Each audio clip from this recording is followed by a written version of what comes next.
Hi, I'm John Hornick. Welcome to this bonus lesson of Chef's Apprentice, learning to cook like a pro, one small plate at a time.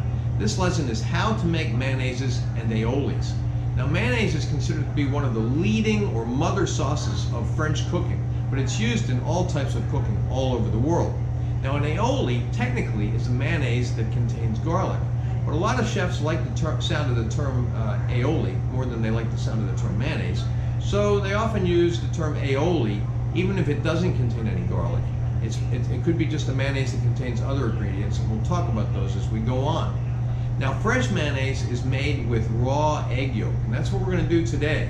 Now, because it's made with raw egg, it doesn't keep very long. But because this is a course on how to learn to cook like a pro, I'm teaching you how to make mayonnaise from scratch. Now, in many instances, I and other people will use store-bought mayonnaise. I prefer Kraft Light. You can use any store-bought mayonnaise that you like. If you are doing some kind of an application where the mayonnaise is going to be at room temperature for a long period of time, it's best to use a store-bought mayonnaise.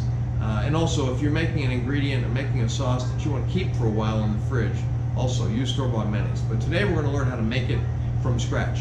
One thing you have to remember, though, when you make fresh mayonnaise is start with room temperature ingredients.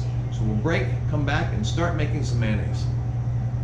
Well, to make mayonnaise, we need 5 ingredients. We need 1 room temperature egg yolk. We also need to have 1 tablespoon of mustard. I've already put it into the mixing bowl, and I'm just using French's classic yellow mustard. We also need to have 1 cup of oil. Now, you can use vegetable oil. I prefer to use canola oil, and again, that needs to be room temperature. And we'll need to have kosher salt and also some ground white pepper. Now, we're using white pepper rather than black pepper because black pepper would leave black specks in the mayonnaise. The white pepper will disappear. And we'll also need to have the juice of 1 lemon, again, room temperature. Okay, so that's all the ingredients that we need. Now, we'll also need to have a mixing bowl and a whisk. We'll also need to have a wet kitchen towel, and I'll tell you why in a few minutes. Now, so the first thing that we're going to do is take the egg yolk, put it in with the mustard, and we're going to whisk it just until it's mixed. All right, now here comes the fun part. Now, there are several ways that you can incorporate the oil into this mixture of egg yolk and mustard, and once that's incorporated, that's called an emulsion. So mayonnaise is actually an emulsion. Okay, there's several ways you can incorporate it. You could use a food processor, but we're learning to cook like a pro, so we're not going to use a food processor. You could also have an assistant who holds the bowl while you pour in the oil and then whisk it in, or you could hold the bowl while an assistant pours in the oil and you whisk it in. That's another way. Another way you could do it is you could open a drawer and jam the bowl between you and the drawer. I've seen this done. It always makes a mess and leaves mayonnaise in the drawer, so I don't recommend that approach. Another way you could do it is to have a bowl that has a rubber bottom, and so when you put that rubber bowl or that bowl down on the table, and then you try to whisk in it, it doesn't move around too much. Okay, that's another way you can do it. But not everybody has a bowl with a rubber bottom. So what we're going to do is we're going to take a wet kitchen towel, and we're going to take our bowl and we're going to wrap that kitchen towel around the bottom of the bowl so it has a nice solid base to it, basically. Then the next thing that we want to do is whisk in the oil. Now, we have to whisk it in very slowly. Now, I'll go into fast motion after a while, but we want to whisk it in just in a tiny drizzle or drip, a little bit at a time. Now, this takes a while, and your hand can get tired, but this is the way it's done. This is the way it was done before there were food processors.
Okay, so all of the oil has been incorporated. If your sauce is still a little bit soupy when you get all the oil in there, you can keep whisking it to try to thicken it up. But if you have done it properly, you've only drizzled in little drops, very thin stream this whole time, it will be thickening as you go along. It should be fine when you're finished. This is nice and thick. Now you might have noticed that the bowl started to turn after it got thicker and thicker. That's because it was being drizzled in at about the right rate. Now what we want to do is add some salt. Again, you judge that, right? We've learned to judge how much we need. Put in a little white pepper, not a lot because it goes a long way. And then we want to add in some lemon juice. Now, you might not need the juice of the entire lemon. This is to taste. You put it in, you taste it, you decide whether you like it.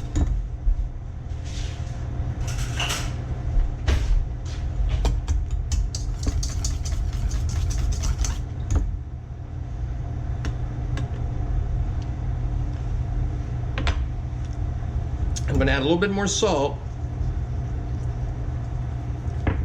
and I'm going to add a little bit more lemon juice. Now this will not taste exactly like store-bought mayonnaise. It'll taste a little bit oilier probably, but often the mayonnaise that you make is then used as a base for some other sauce.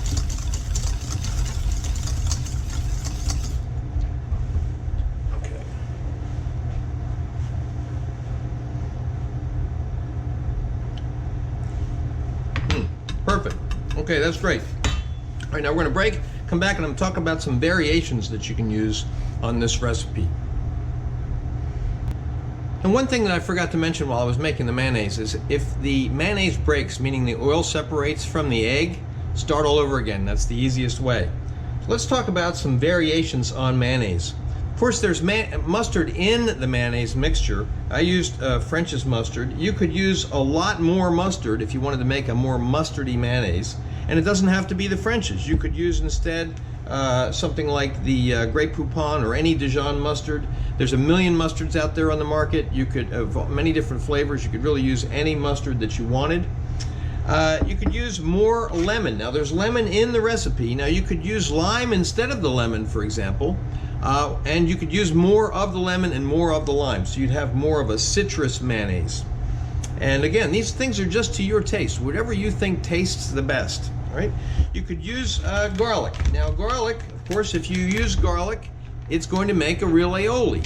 Now if you're using garlic, what you should do is get the garlic to be almost like a paste. Keep working it until it's almost like a paste, then mix that into the mayonnaise. You could use a hot sauce, like for example, you could use sriracha hot sauce or the Korean equivalent, or Korean version I should say, which is gochujang. And again, how hot you want to make it, that's up to you. You could use avocado. I don't have any avocado here today, but avocado mayonnaise is really great. You could also use some crab meat in the mayonnaise with or without the avocado. So you could have avocado mayonnaise, or crab avocado mayonnaise. You could also take some shallots or some onions, either just chop them up finely and put them in there, or you could roast the shallots or the onions. For example, if you cut them into rings and roast them, you could put the rings right in there, or you could chop those up and incorporate them. You could also chop up some olives, green olives or other olives. And I've heard that some people have used paprika in mayonnaise, a lot of paprika. I haven't done that, but other people have, and they think it's great. You could use herbs, and really any herbs. You could use parsley, flat leaf parsley, curly parsley, cilantro, rosemary, a mixture of all of those things. Thyme, for example. You could use tomatoes, so you could take some tomatoes and chop them up, or you could roast the tomatoes and then incorporate the roasted tomatoes, or you could use sun-dried tomatoes. And then you could also use miso. We've used miso in a couple of other lessons. It comes in red, white, and yellow. To your taste, whatever you happen to like. Anyway, those are a lot of the variations that you could do, but really making a variation on mayonnaise is only limited by your imagination. So that's the end of the mayo and aioli bonus lesson. Please remember to subscribe to my channel, and thanks for watching.